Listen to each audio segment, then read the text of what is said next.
તમે સાંભળી રહ્યા છો 94.3 માય એફએમ. મારું નામ રવિ છે અને આજે એક મુલાકાતમાં મારી સાથે છે doctor Hiren Kothari and doctor Bhavesh Sachde, જે trauma and joint replacement surgeon છે from Shiv multi speciality hospital. સરની સાથે આપણે આજે ઘણી બધી ચર્ચાઓ કરવાના છીએ, ઘણી બધી વાતો કરવાના છીએ, પણ એ પહેલાં મારે એ જાણવું છે સર તમારી પાસેથી કે શિવ મલ્ટી સ્પેશિયાલિટી હોસ્પિટલ રાજકોટમાં જોઈન્ટ રિપ્લેસમેન્ટ સર્જરીમાં શું શું કરવામાં આવે છે. આપણે એ બાબતમાં ચર્ચા કરીએ કે જોઈન્ટ રિપ્લેસમેન્ટ એટલે કે સાંધા બદલવાના ઓપરેશન છે, એની અંદર સાંધા બચાવવાના અને સાંધા બદલવાના બંને પ્રકારના ઓપરેશન થાય છે. જ્યારે ઉંમરલાયક વ્યક્તિ થાય ત્યારે દરેક વ્યક્તિના સાંધાઓ ઘસાય છે, આ સ્વાભાવિક છે.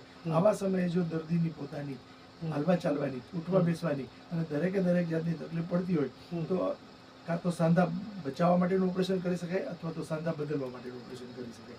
જો યોગ્ય સમયે દર્દી બતાવવા માટે આવે તો સાંધા બચાવી શકાય, અને જો એ સમય જતો રહે અને લાંબો સમય સુધી ખરાબ સાંધા સાથે ચાલતો રહે, હરતો ફરતો રહે, તો પછી સાંધા બદલવા સિવાય કોઈ ઓપ્શન નથી રહેતો. અને આ પ્રકારના દરેક advance operation Shiv multi speciality હોસ્પિટલની અંદર થઈ શકે છે. સર, એવું સાંભળ્યું છે કે શરીરના જે ઘસાયેલા સાંધાઓ હોય એની સારવાર પણ શિવ મલ્ટી સ્પેશિયાલિટી હોસ્પિટલમાં તમે કરો છો, તો એ જે સારવાર છે એમાં શું શું ઉપાયો અવેલેબલ છે?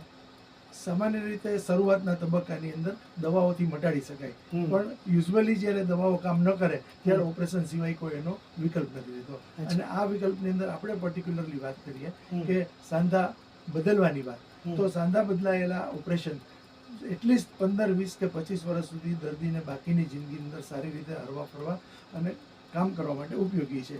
અને આ એક એવું ઓપરેશન છે કે જે દર્દી પોતાની જીવનશૈલીને વધારે સારી કરવી હોય અને દુખાવા મુક્ત કરવી હોય તો આ ફાઇનલ અને ચોક્કસ ઉપાય છે. ખરેખર સર, તમે જે વાત કરી છે એ રાજકોટમાં ઘણા બધા લોકોને આ જે સાંધાનો દુખાવો હશે એ લોકોને સારવાર કરાવવા માટે ઉપયોગી બનવાની છે. સરની સાથે આપણે વધુ વાતો કરીશું. થોડીક જ વારમાં આવું છું. સાંભળતા રહેજો 94.3 માં એફએમ. મારું નામ રવિ છે. Stay tuned.